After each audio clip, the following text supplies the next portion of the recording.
some of this stuff may be common sense, but one of the reasons why we're putting this together, this whole course together, is stuff that may previously have been common sense is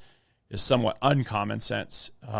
nowadays. But I would suggest when you're interviewing the contractor, you're essentially looking for somebody to guide you through the entire process. So when you bring the contractor out and you are interviewing them and you're going through this with them, which one is actually taking control of the process, prescribing the steps to you, demonstrating that they understand your actual home, that they have expertise, that they're seeing the second and third order effects of what the project is going to be, and essentially thinking in depth instead of thinking at the first thing in front of them. There's a lot of things happening with a remodel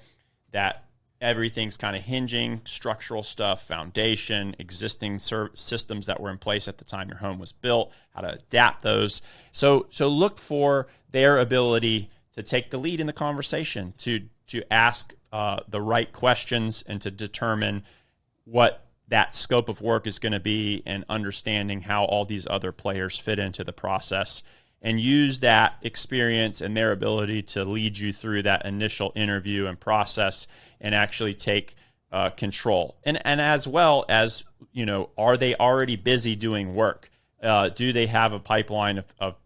projects? Because if they're able to start today and they have no other work around town going on, and you haven't really, like, the guy that is not busy right now and the guy that doesn't have a full pipeline of people that they're doing for the people is not really the guy that you want to hire, in good times or bad, because the best contractors always stay busy despite the economic climate, and the lower level guys come and go with the booms and busts. So you're never going to find the best guy available to start tomorrow. It's going to be something that is a defined process that he goes through and is methodical. So just kind of use that as an ability to evaluate. And then the other thing that I would say, and this is something that I learned from my military days, is every one of us has a kind of a gut ability to evaluate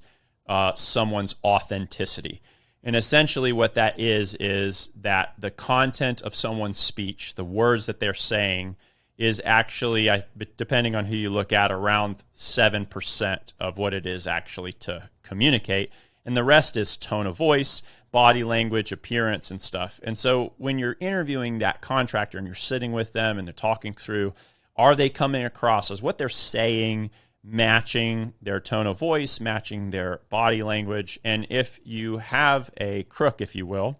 of a general contractor in front of you, and actually, I've talked to head building inspectors and fire marshals in Moore County that put their estimate as 5% of contractors are honest. I gave that number to the fire marshal recently after telling him the head inspector said, and he's like, I absolutely go with that. So the odds, not to be an alarmist, is that there's a 95% chance, especially in a small county in North Carolina, that if you're interviewing 3, one of them may be an unsurly type. And so when you're sitting with them in your kitchen, or you're talking to them, or even if your wife is like, I don't know about that guy, don't discount it. Trust your gut in a sense, because even though you can't really put your finger on what it is that's off about this guy,